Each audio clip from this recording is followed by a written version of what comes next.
I was 14 at the time, and my best friend, he was 15, had invited me over one night to hang out and sleep over. It was nothing unusual. His mom was working late, and his dad had gone out to the gym, so we had the whole house to ourselves. We were upstairs in his room, tucked into beanbags, playing video games like we always did. At first, we started hearing these faint scratching sounds, really subtle, just barely noticeable. And every now and then, there was a light, irregular banging noise too. We brushed it off, figuring it was probably just his dog moving around somewhere downstairs. Nothing to worry about. So we went right back to the game, laughing, shouting at the screen, caught up in the usual chaos. But a few minutes later, the noises came back. Only this time, they were louder, more deliberate. The scratching now had a harsh edge to it, and the banging sounded like it came from somewhere much closer. That's when we paused the game, exchanged a glance, and decided to check it out. We headed toward the hallway, expecting to find his dog behind the noise, but when we reached the top of the stairs, we saw him, curled up, calm, lying just outside his parents' bedroom. He hadn't moved. Whatever we were hearing, it wasn't him. A slow, prickling chill crawled up my spine. We looked at each other again, this time a lot more serious. Something wasn't right. We both quietly grabbed knives from the kitchen drawer and a pair of flashlights, trying to keep our nerves steady. First, we checked every room upstairs. Nothing. Then, moving cautiously, we crept downstairs and searched the whole first floor, our flashlights slicing through the shadows as we went. Still nothing. That's when we figured maybe, somehow, someone had gotten into the backyard. Though we didn't know how that could be, the yard was completely fenced in, and behind the fence was a steep drop-off that led into a dense patch of woods. No one could easily climb that, right? So we stepped out the back door, shining our lights across the lawn, through the hedges, and toward the fence.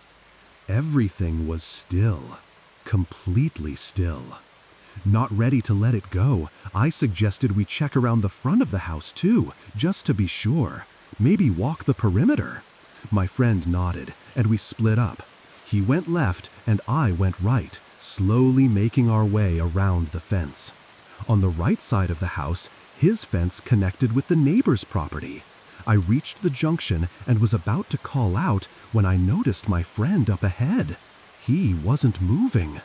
He stood perfectly still, flashlight extended and locked in one direction, toward the woods near the drop-off. I rushed over, whispering his name, but he didn't even turn his head. His face was pale, eyes wide, frozen in place. That's when I turned and aimed my own light in the same direction, and what I saw made my breath catch in my throat. Just beyond the fence, barely visible through the branches and brush, stood a man, dressed entirely in black, head to toe, not moving, not flinching, just staring at us. It felt like everything stopped in that moment. The silence, the tension in the air, the pounding in my chest. I could feel his eyes on us, watching.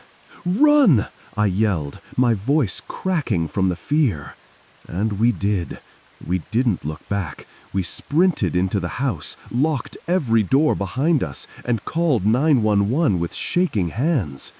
The fear was still crawling all over me, like static I couldn't shake off. A few minutes later, 2 officers arrived. They searched the yard, the property, the woods. Nothing. They told us there was no sign of anyone, but if we saw or heard anything else, we should call them again immediately. We nodded, but sleep was out of the question that night. Something, or someone, had been out there, and he had seen us. After the incident with the man in black, his parents told us to stay inside and downstairs just in case anything else happened. No arguments from us. We kept all the lights on and tried to calm ourselves, but the unease in that house hung thick in the air like a storm cloud that refused to break. About an hour passed. Me and my friend were slouched on the couch in the living room, drained, jittery, trying to distract ourselves with TV, but not really watching it. The silence between us was tense. Every small creak of the house made us jump. Then, out of nowhere, he turned to me and whispered, "Did you see that?" I blinked. "See what?" "The light," he said, voice tight. "Someone just shined a light through the window, over the fence." Before I even had time to process what he meant, it happened again. A beam of light, quick, narrow, flashed through the window, slicing through the dimness of the room. It moved like a flashlight being aimed deliberately, held by someone on the other side of the fence, someone watching. I felt my chest tighten. No hesitation this time. We grabbed the phone and called 911 again, voices hushed but urgent. Within minutes, another officer showed up. He checked around the yard, down by the fence, into the trees. Again, nothing. There were no footprints, no signs of anyone being there, just the echo of our fear bouncing off the dark. By now, me and my friend were completely on edge, twitching at every sound. We didn't even want to sit near the windows anymore. We waited in that cocoon of light and silence until his dad finally came home. We told him everything about the man we saw, the flashlight, the calls to 911. He didn't laugh or brush it off. He actually took us seriously, which made it all feel even more real. He grabbed his own flashlight, and the three of us went out to the backyard. The grass was damp, the air colder than before. Everything felt wrong. That's when we heard it. Footsteps, heavy, deliberate, moving just beyond the fence. They weren't fast or frantic. They were slow, purposeful, like someone knew we were out there and didn't care if we heard them. His dad froze, listened carefully, then turned to us and said, "It's probably just a hunter out in the woods." He didn't sound completely convinced, but he was trying to calm us down. And maybe part of me wanted to believe it, just to sleep that night without keeping one eye open. So we went back inside, locked the doors, and somehow we managed to fall asleep. No more disturbances that night. But the story doesn't end there. About 2 weeks later, my friend texted me and asked if I wanted to stay over again. And I said yes. Later that night, we were back at his place again. His parents were still at work, and we found ourselves joking around about everything that had happened last time, the so-called hunter we'd convinced ourselves we saw. It was that kind of nervous joking, though, the kind where you laugh just a little too loudly to drown out how on edge you still feel. His dog was outside in the backyard doing its business while we hung out near the back door. As we talked, something made me glance out the glass, just casually, without thinking. I was about to call the dog back in, but then I froze. Someone was there. Or at least, it looked like someone. A shape, a face, just barely visible, peeking over the top of the fence. I grabbed my friend's arm. "Get the dog," I hissed. We yanked the door open, called the dog in immediately, slammed the lock into place, and didn't say anything to each other for a minute. We didn't need to. We both knew what we'd just seen. Again. We didn't go outside. We didn't call anyone yet. We just tried to pretend maybe our eyes were playing tricks on us. But minutes later, while we were back upstairs in his room, we heard it again. Noises, scraping, shifting sounds, like someone moving along the outside of the house. We crept to the window, afraid to look, but needing to know. And there he was again, that same figure, still, watching. His head just barely visible over the fence like before. Too still to be normal, too tall to be easily explained away. This time, we didn't hesitate. We grabbed our knives and flashlights and quietly made our way into the backyard, hearts pounding so hard I could hear mine in my ears. We aimed the flashlight directly at the spot where we'd seen the figure. The beam sliced through the dark and stopped. There, clear as day, the outline of a head just sitting above the fence, motionless, silent. We turned and bolted back inside without saying a word, locked the door again, and called 911 again. Minutes later, the police arrived. They did what they always did, checked the yard, searched the woods, walked the perimeter, found absolutely nothing. They even parked at the edge of the woods outside the fence and sat there for 5 minutes, just in case someone showed up again. But of course, nothing happened, and eventually they left, again, telling us to call back if anything else happened. This time, we didn't tell his parents. We figured they probably wouldn't believe us anyway, or worse, they'd think we were just messing around, being paranoid. So we kept it between us. We went back upstairs and tried to distract ourselves with anything that didn't involve flashlights, fences, or police.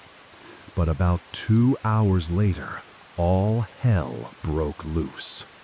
Out of nowhere, the loudest, most violent banging erupted through the house. It started on the lower left side, somewhere near the back, and moved fast. Slam, slam, slam. The sound roared as it made its way toward the front door, like someone or something was charging the house from the outside, hitting every wall and window it passed. We freaked out.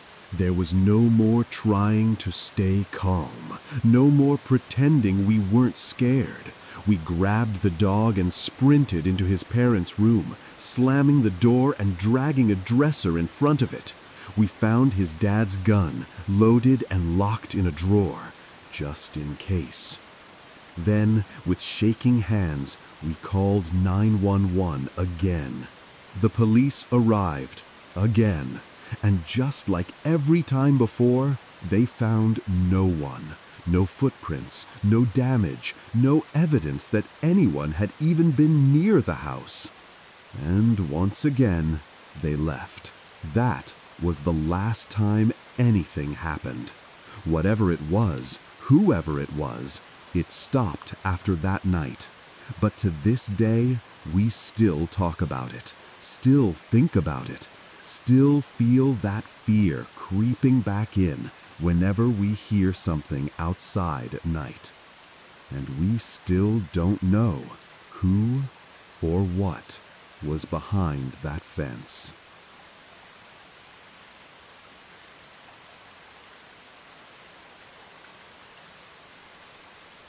I was 14 at the time, just hanging out at my friend Jesse's house. He was 14 too.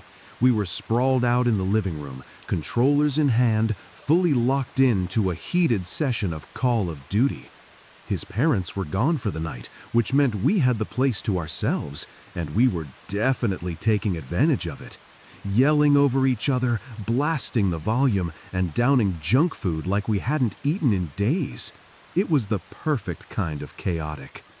As the night dragged on and the game rounds kept coming, Jesse turned to me and said, "Dude, just crash here tonight." Since his parents weren't coming home till morning, I figured, why not? It wasn't like we were going to sleep anytime soon.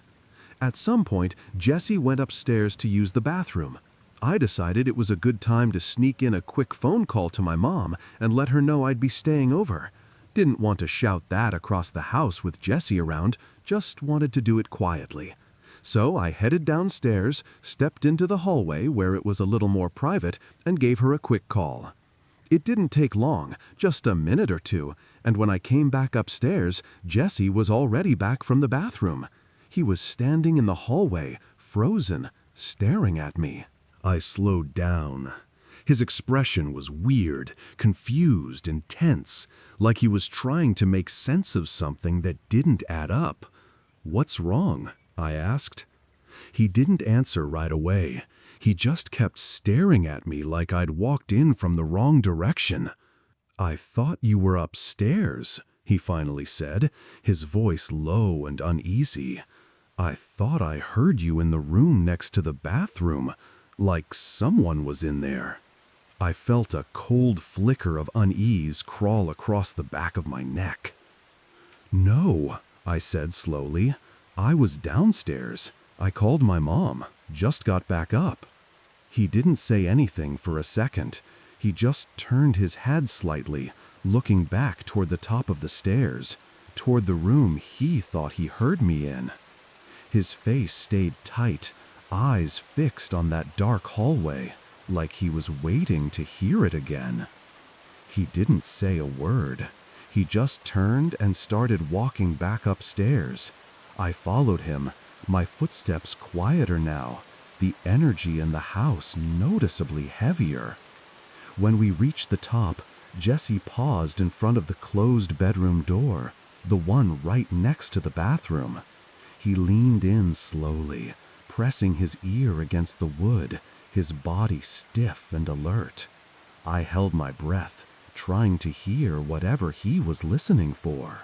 After a few tense seconds, he carefully turned the knob and pushed the door open just a crack.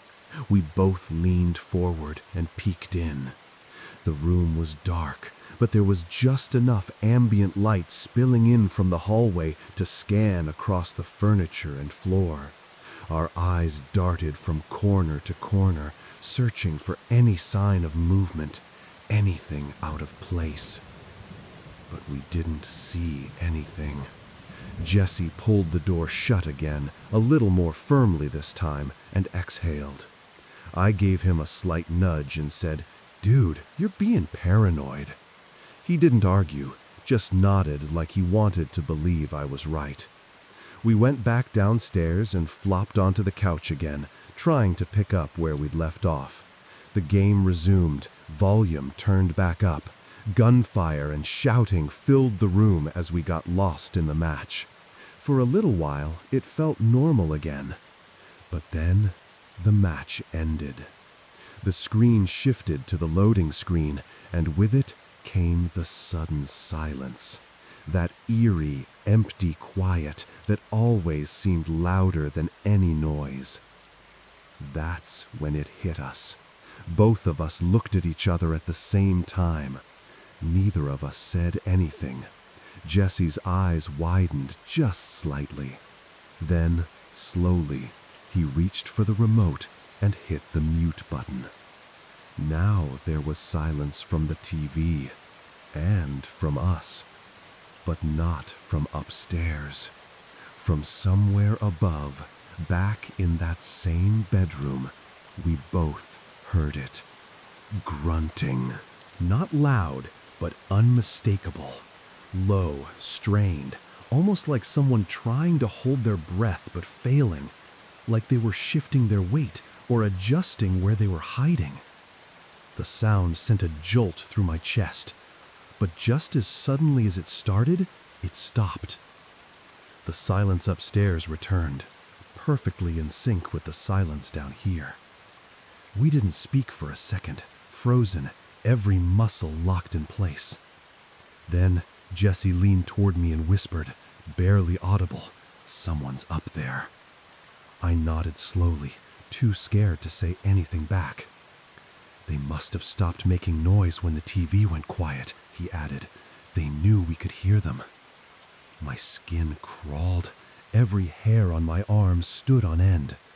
Then, more urgently, he whispered again, "We need to leave, now, through the back door. It's way quieter than the front."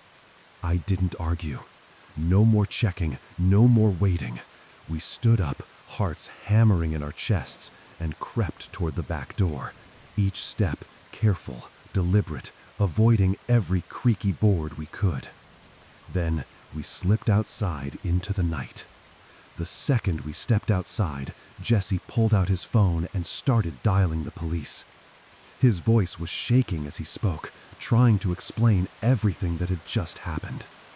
I, for some reason I still can't explain, looked up at the house, specifically at the bedroom window upstairs.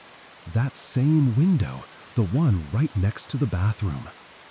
And then I did something stupid. I turned on the flashlight on my phone and pointed it up toward the window, just aimed it straight at the glass like some part of me needed confirmation. And that's exactly what I got. About 3 seconds later, my heart sank like a stone in my chest. Someone stepped into view. Only for a moment, but it was long enough. A figure moved into the frame behind the glass. Just a silhouette, just enough to see them step forward, pause, and then immediately crouch back down, ducking below the window the instant they realized we were watching. Jesse saw it too. We didn't wait. There was no time to think or speak. We just ran.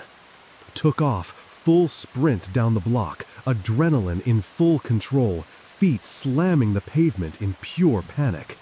We didn't stop until we were far enough away to feel like we weren't being followed. We didn't return until we saw the flashing red and blue lights from a police cruiser parked outside Jesse's house. Only then did we circle back, cautiously. Jesse unlocked the front door for the two officers. Without hesitation, they stepped inside and began searching the house room by room while we waited outside, standing next to the car, trying to calm down, but failing miserably. That's when we saw him. Out of the corner of my eye, I caught movement, someone emerging from the shadows of the backyard. It was the man. The same man we'd seen in the window. He came out fast, walking with long strides, moving quickly but carefully, like he was trying to escape without drawing attention. He wasn't running, but everything about his body language screamed urgency. And he was tall, towering, at least 6'5", maybe more. Mid-40s by the look of him, pale skin, unshaven. There was something off about his posture, like he'd been hunched over or hiding for a while. Me and Jesse locked eyes for a split second. No words were needed. We turned and bolted straight inside, slamming the door behind us and yelling at the top of our lungs for the officers to come outside. But by the time they got out there, it was too late. He was gone, completely vanished. And none of us had any idea which direction he could have gone in. No trail, no trace. When the police went up to the bedroom, the one we knew he'd been in, they found a few things that made it all worse. A giant cloth bag had been pulled out from underneath the bed. It was half open. Inside, some of Jesse's clothes were clearly missing. Money was gone too, taken right out of the desk drawer. And the computer? It had been turned on. Someone had been using it, maybe while we were still in the house. That night changed everything. We never saw that man again, never heard anything more about him. No one was caught. No one could explain how he got in or what exactly he'd been planning to do. But the image of him, standing in that window, staring down at us, it still chills me to the bone.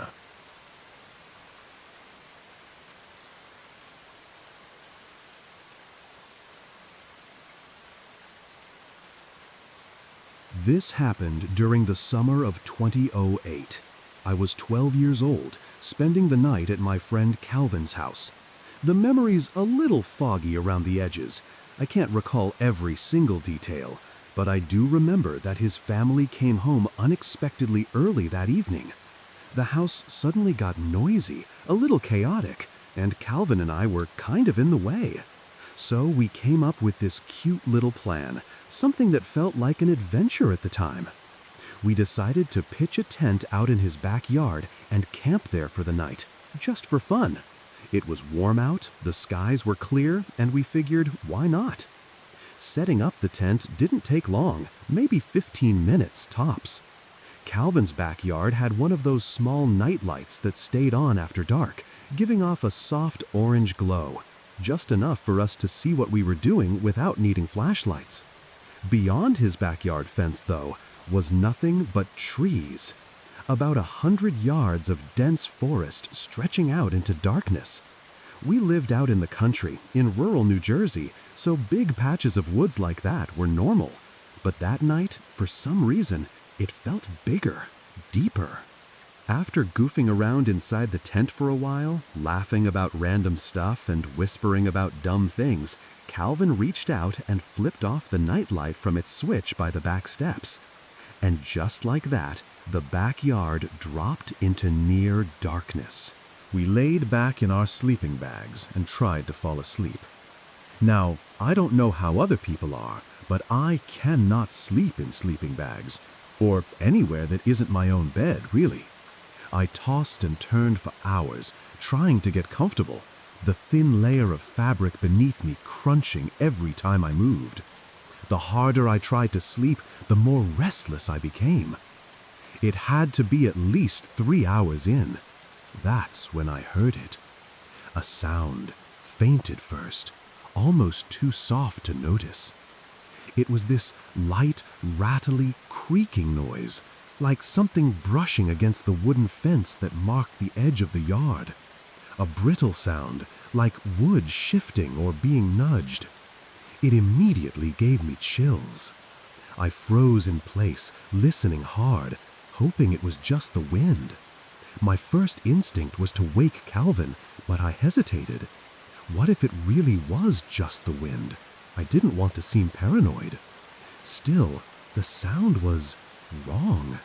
It wasn't rhythmic like wind usually is. It would stop, then start again, like something lightly pressing against the fence or moving around it.